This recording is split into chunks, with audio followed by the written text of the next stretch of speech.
What's up everyone, Clark Glassford, founder of My Practice Interview, where I help you land your dream job. And today we're talking about negotiation and negotiation of your employment contract. If you're here to talk about salary, I've got videos here and here, playlists for you to watch on the salary part, but we're actually talking about negotiating the rest. What's the rest? Is there any more after you've negotiated salary? Well, there is, and I'm gonna tell you what all that's about. But before we get there, you're here for a reason. You're here to discuss your career options, how to prepare for interviews, how to write a resume, how to just pass that interview so you're landing your dream job. You've come to the right place. Every week I'm posting new videos that will help you land your dream job and navigate the craziness of the interview process. So like and subscribe to my Practice Interview YouTube channel. You will love the tips I give you every week. Also in the links below is a copy of my Practice Interview ebook.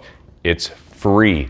It's an absolute play-by-play book on how you prepare for your job interview.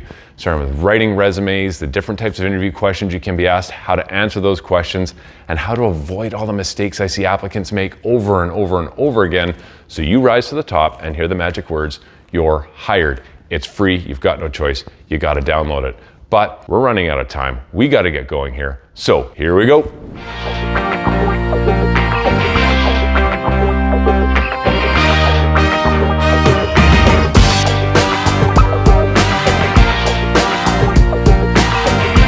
We're talking about negotiation and negotiating the rest of your employment contract. So if you've followed my videos, you've been offered the job and you've negotiated your salary based on the videos that I've provided. Again, links here, check them out. It's a playlist on how to negotiate salary. It's awesome. You're gonna wanna watch that.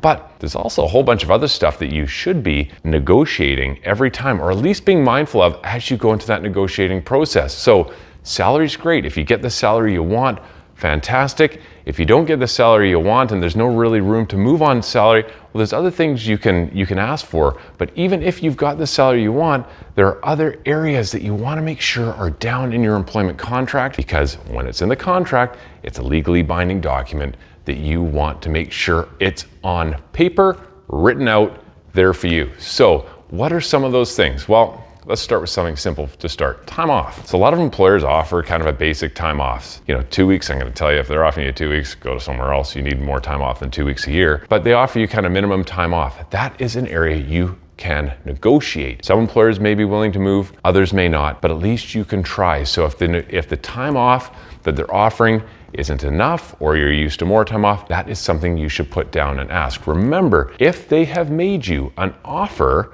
who's in the driver's seat, the employer or you? It's you.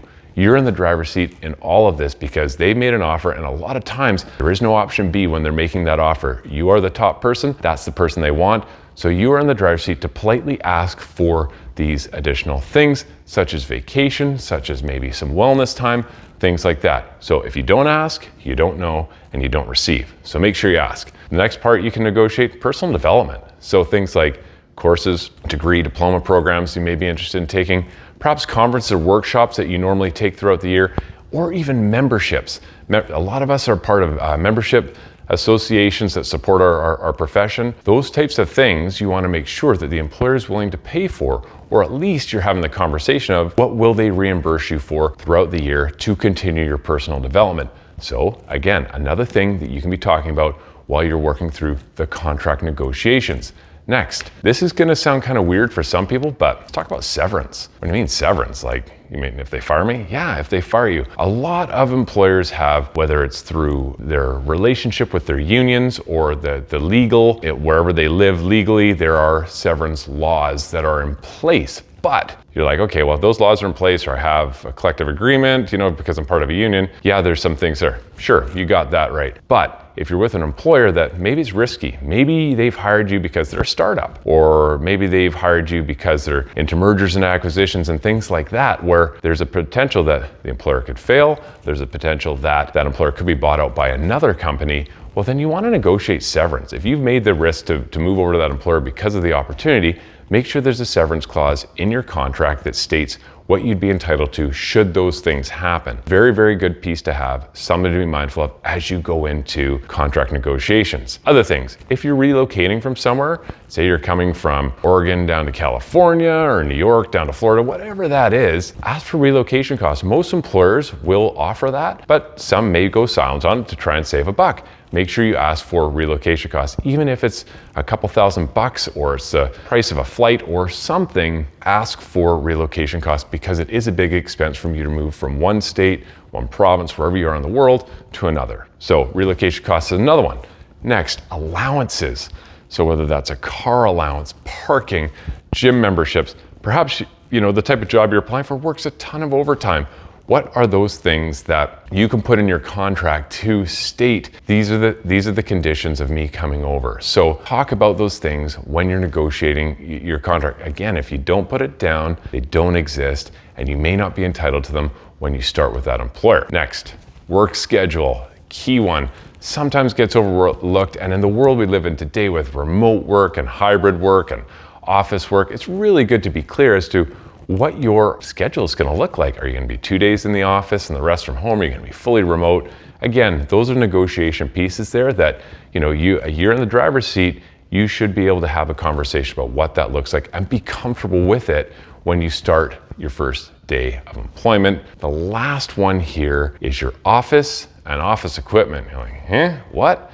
Yeah, your office. So where you sit in your work site may be key if you're on site. So are you in a cubicle? Do you have office space? Are you near a window? Those are little things that can make a big difference to your employment and how you feel working in that work environment. So make sure you ask, and if it's something you need to negotiate on, make sure you negotiate that as well.